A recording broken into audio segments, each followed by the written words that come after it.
امام الانبیاء نے فرمایا ہر بندے کے کاندھے پہ فرشتے ہیں نا، کاندھے پہ دو فرشتے ہیں، دائیں بھی بائیں بھی۔ دائیں والا نیکیاں لکھتا ہے، بائیں والا گناہ لکھتا ہے۔ تو حضور نے خبر دی کہ ابو بکر صدیق کے کاندھے کے فرشتے دوسرے لوگوں کے کاندھوں پہ بیٹھے ہوئے فرشتوں کے سامنے فخر کرتے ہیں کہ ہمارا نصیب دیکھو کہ ہماری ڈیوٹی صدیق اکبر پہ لگی۔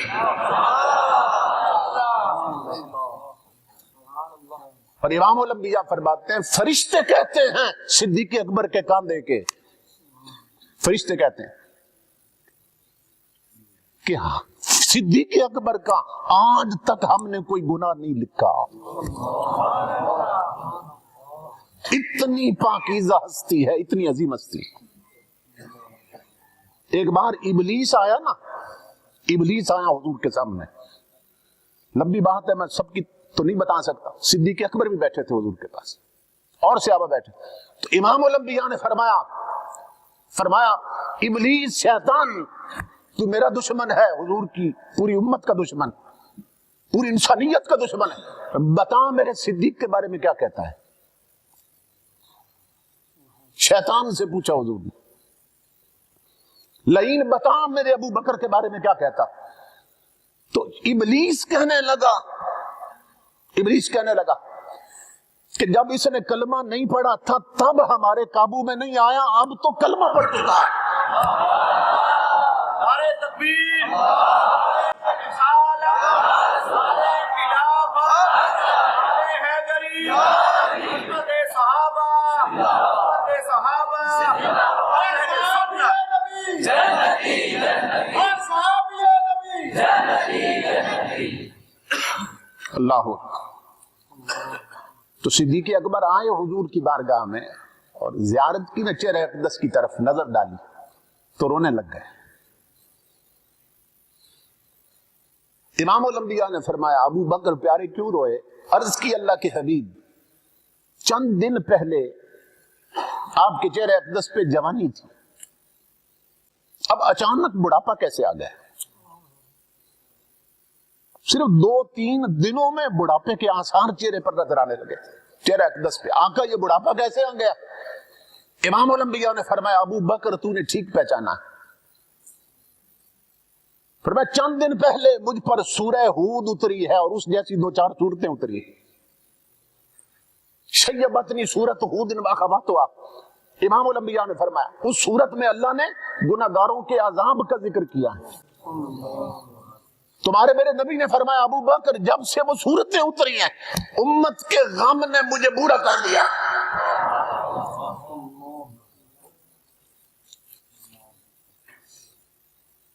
تو ہماری فکر ہمارے رسول پر بڑھاپا لے آئی تھی، ہمارے اندیشے ہمارے رسول کو بوڑھا کر گئے، اور جن کے لیے وہ صورتیں اتری ہیں وہ ٹس سے مس بھی نہیں ہوتے۔ کسی غم گسار کی محنتوں کا عجیب میں نے صلہ دیا، کسی غم گسار کی محنتوں کا عجیب میں نے صلہ دیا، جسے میرے غم نے گلا دیا اسے میں نے جی سے بلا دیا۔ میں تیرے مزار کی جالیوں کی سجاوٹوں میں لگا رہا، تیرے دشمنوں نے تیرے چمن میں خزاں کا جال بچھا دیا۔ میں تیرے مزار کی جالیوں کی سجاوٹوں میں لگا رہا، ہم جشن مناتے رہے، رسول کا دین لٹ گیا۔ ہم بینر دیکھتے رہے، ادھر توجہ نہ کی کہ بہو بیٹیوں کے سروں سے دوپٹے اتر گئے۔ کسی غم گسار کی محنتوں کا عجیب میں نے صلہ دیا، جسے میرے غم نے گلا دیا اسے میں نے جی سے بلا دیا۔ میں تیرے مزار کی جالیوں کی سجاوٹوں میں لگا رہا، تیرے دشمنوں نے تیرے چمن میں خزاں کا جال بچھا دیا۔ میرے مہربان تیرا شکریہ بھلا کس زبان سے ادا کروں کہ میری زندگی کی اندھیری شب میں چراغ فکر جلا دیا۔ یہ حضور کا صدقہ ہے کہ لاکھوں بدیوں کے باوجود، بدکاریوں کے باوجود، گناہوں کے باوجود آج ہم بچے ہوئے ہیں۔ امام الانبیاء نے فرمایا جب سے وہ صورتیں اتری ہے اے میرے صدیق امت کے غم نے مجھے بوڑھا کر دی. اس لیے خدا کے لیے علماء کے قریب آئیے, علماء کے قریب آئیے, کیونکہ دین وہ سکھائے گا جس نے خود دین پڑھا ہو. جس نے دین نہیں پڑھا وہ دین سکھائے گا کیسے؟ اور شریعت کا سیکھنا اتنا ضروری ہے کہ امام الانبیاء نے فرمایا اتنا ضروری کہ حضور کی مجلس میں اس کو حضور داتا علی حجویری نے بھی لکھا ہے اور امام رازی نے بھی لکھا ہے. ایک جوان بیٹھا تھا حضور کی بارگاہ میں, محبت بڑی گفتگو ہو رہی تھی. جبرائیل امین آئے علیہ السلام اور آ کے عرض کی اللہ کے حبیب یہ جو جوان بیٹھا ہے نا آپ کی بارگاہ میں اس کی زندگی کے چند منٹ باقی رہ گئے, یہ فوت ہونے والا ہے, یہ اس دنیا سے جانے والا ہے میرے آقا. امام الانبیاء کی آنکھیں اشکبار ہو گئیں. تاجدار انبیاء نے فرمایا اس جوان کو, فرمایا جوان تیری زندگی کے چند منٹ باقی رہ گئے, اب جو کچھ کرنا ہے کر لے. وہ حضور کی بارگاہ کی تربیت یافتہ لوگ تھے, کوئی آج کا جوان ہوتا تو بھاگ جاتا. وہ حضور کی نگاہ کے پروردہ تھے. پہلے دور بیٹھا تھا اور قریب ہو گیا حضور کے. جب موت کا سنا نا چند منٹ رہ گئے زندگی کے اور قریب ہو گئے, اور ہاتھ رکھے حضور کے مبارک قدموں پر اور عرض کی اللہ کے حبیب میری زندگی کے چند منٹ رہ گئے, اب ماں سے پوچھنے جاؤں کیا کرنا ہے, اب باپ سے پوچھنے جاؤں کیا کرنا ہے. نہیں میرے آقا میں جانتا ہوں کہ میری ماں اتنی مہربان نہیں جتنا میرا رسول مہربان ہے, میرا باپ اتنا شفیق نہیں مجھ پر جتنا میرا رسول شفیق. میرے آقا آپ مجھے فرمائیں میری زندگی کے چند منٹ رہ گئے مجھے کیا کرنا چاہیے. اب سنیے غور سے حضور نے کیا فرمایا. فرمایا اشتغل بالتعلم. امام الانبیاء نے فرمایا اشتغل بالتعلم. فرمایا او میرے جوان اگر اپنے نبی سے مشورہ لے رہا ہے تیری زندگی کے چند منٹ رہ گئے تو اب ایسا کر شریعت کے جو مسئلے تجھے معلوم نہیں تو پوچھتا جا, میں تجھے جواب دیتا جاتا.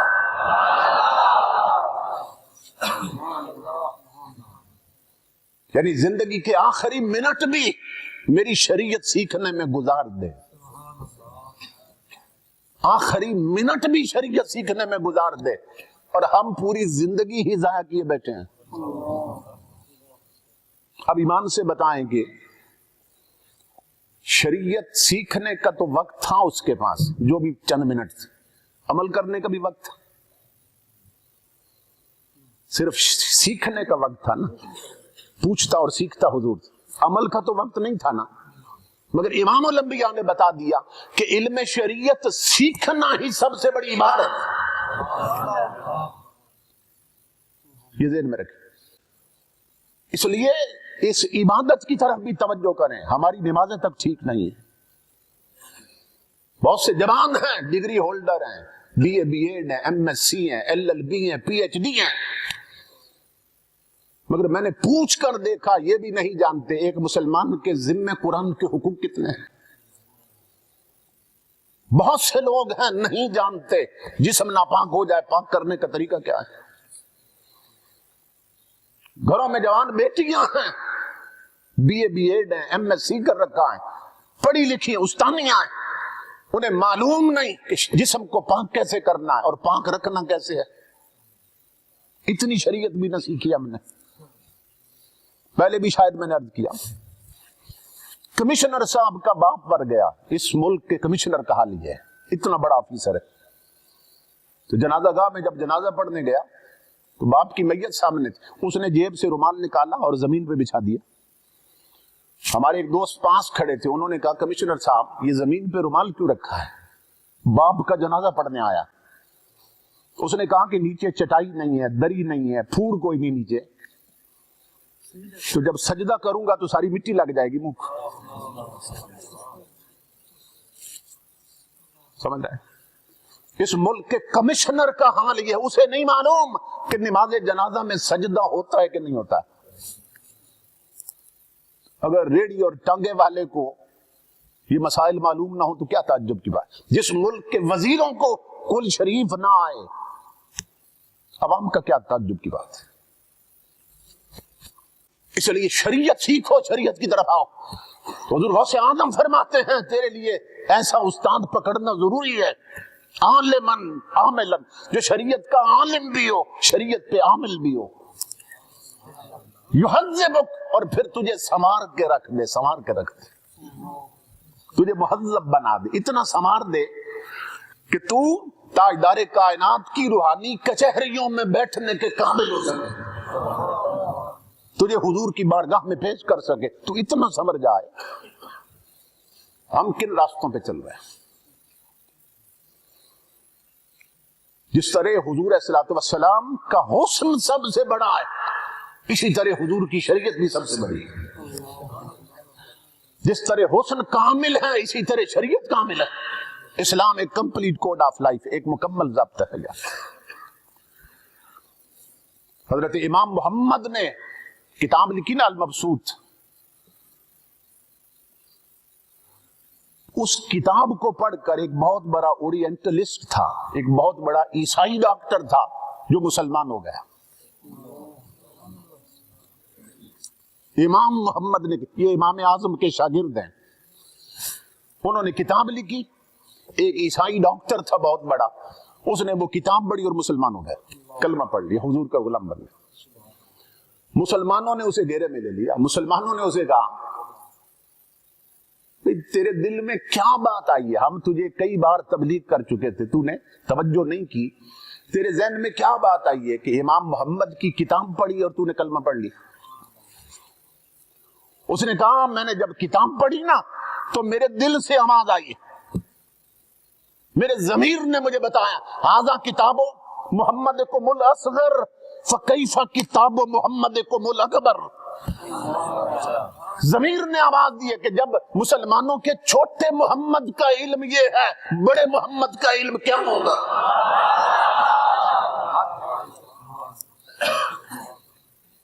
ہمیں معلوم نہیں تاجدار کائنات اپنے ارشادات کی شکل میں، قرآن کی شکل میں، احادیث کی شکل میں ہماری جھولی میں کیا کچھ ڈال گئے.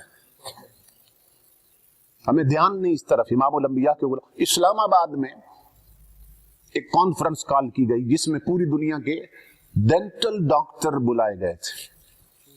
ہر ملک سے نا ایک ڈاکٹر بلایا گیا، دانتوں کا سرجری کے ماہر، سرجن ڈاکٹر ڈینٹل، وہ بلائے گئے. اپنے اپنے علاقوں سے آئے تھے، ملکوں سے آئے تھے، اور بتا رہے تھے کہ ان کے ملکوں میں دانتوں کی کون کون سی بیماریاں پائی جاتی ہیں، اور پھر دانتوں کے علاج کے لیے کون کون سی ادویات استعمال ہوتی ہیں. وہ اپنی اپنی ریسرچ پیش کر رہے تھے. تو یورپ کے ڈاکٹروں نے جو آئے ہوئے تھے مختلف ممالک سے، انہوں نے کہا کہ یہ ہماری سروے رپورٹ ہمیں بتا رہی ہے کہ دانتوں کی جتنی بیماریاں انگریزوں کے ملکوں میں ہے نا، اتنی مسلمانوں کے ملکوں میں نہیں ہے. بڑی عجیب بات کی انہوں نے. میری ریسرچ رپورٹ یہ بتا رہی ہے کہ دانتوں کی جتنی بیماریاں کافروں کے ملکوں میں اتنی مسلمانوں کے ملکوں میں نہیں ہے. حالانکہ آپ جانتے ہیں کہ ہمارے کتنے لوگ ہیں جو دانت صاف کرتے ہیں باقاعدگی سے، لیکن وہ اس پر حیران تھے. وہ عیسائی ڈاکٹر، وہ یہودی ڈاکٹر، کافر ڈاکٹر حیران تھے کہ مسلمانوں کے ملکوں میں یہ بیماری کم کیوں ہے دانتوں کی، اور ہمارے ملکوں میں زیادہ کیوں ہے. حالانکہ انہوں نے کتنے ڈینٹل پاؤڈر بنا رکھے ہیں، کتنے ٹوتھ پیسٹ بنا رکھے ہیں، کتنی ورائٹی ہے، لیکن پھر بھی بیماریاں ہمارے ہاں زیادہ ہیں، مسلمان ملکوں میں کم کیوں ہیں. تو امریکہ کے ڈاکٹر کی باری آئی نا، اس نے کہا اس کا راز میں جانتا ہوں کہ مسلمانوں کے ملکوں میں بیماری کم کیوں. اس نے کہا اس لیے ہمارے ملکوں میں زیادہ ہیں کہ ہم عام ڈاکٹروں کے بتائے ہوئے ٹوتھ پیسٹ استعمال کر رہے ہیں، اور یہ اپنے نبی کا دیا ہوا مسواک استعمال کرتے ہیں. تاجدار ختم نبوت، تاجدار ختم نبوت. سمجھ رہے ہیں؟ اس لیے لوٹو حضور کے در کی طرف، آؤ حضور کی چوکٹ کی طرف.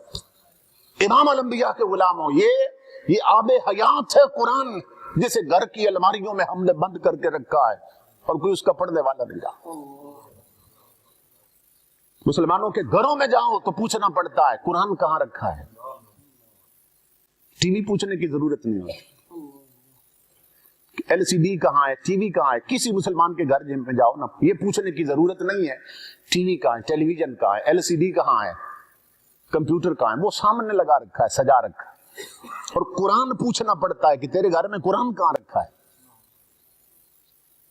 وہ کہیں چھپا رکھا ہے، جسے سامنے رکھنا تھا اسے چھپا رکھا ہے، اور جسے چھپانا تھا اسے سجا رکھا ہے۔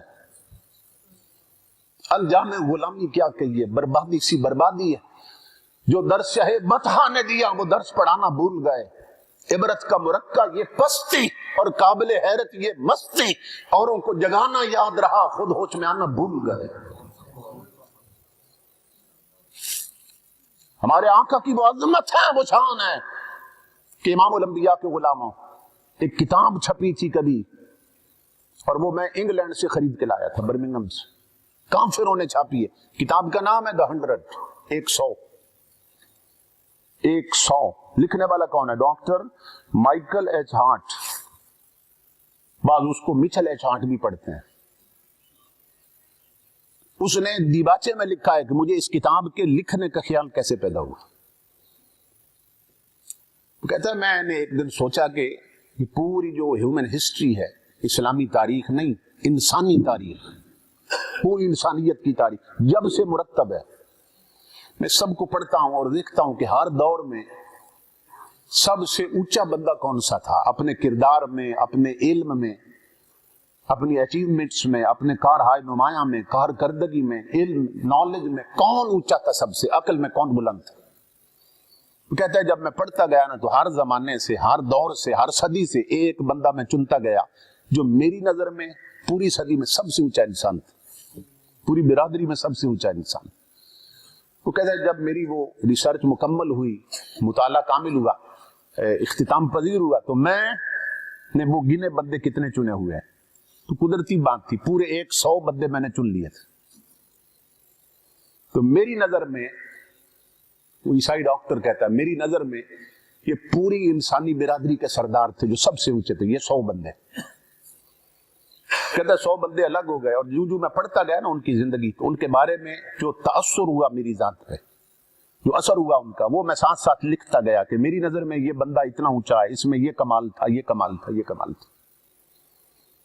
کہتا ہے وہ ساری ایک تحریر بن گئی، تو میرے ذہن میں خیال آیا کہ اب میں کتاب چھپوا دوں کہ باقی دنیا کو بھی پتہ چل جائے کہ یہ 100 بندے جو ہے نا، یہ پوری انسانی برادری میں سب سے اونچے ہیں۔ کہتا ہے جب کتاب چھپوانے لگا تو میرے دل میں یہ بات آئی کہ 100 کے 100 بندوں سے تو کتاب شروع نہیں نہ ہو سکتی کہ 100 بندوں کا ذکر اچانک کر دیا جائے۔ تو کہتا ہے کہ 100 بندے ہیں، تو میں نے کہا نمبر 1 پہ کس کا ذکر کروں، سب سے پہلے کس کو رکھوں؟ پھر خیال آیا کہ ان 100 میں بھی جو نمبر 1 ہے نا، اسی سے کتاب کا آغاز کرو، کہ جس طرح تو نے پوری برادری، انسانی برادری سے 100 چنے، اسی طرح 100 میں سے بھی ایک چن جو سب سے اونچا ہو۔ امام الانبیاء کے غلاموں، میں کتاب لایا ہوں انگلینڈ سے، چھاپی انگریزوں نے، ملک دشمنوں کا، حکومت دشمنوں کی، لکھنے والا مومن نہیں کافر ہے، مگر اللہ کی عزت کی قسم لوگوں، وہ اپنی کتاب کی ابتدا ہی ذکر مصطفیٰ سے کر رہا ہے۔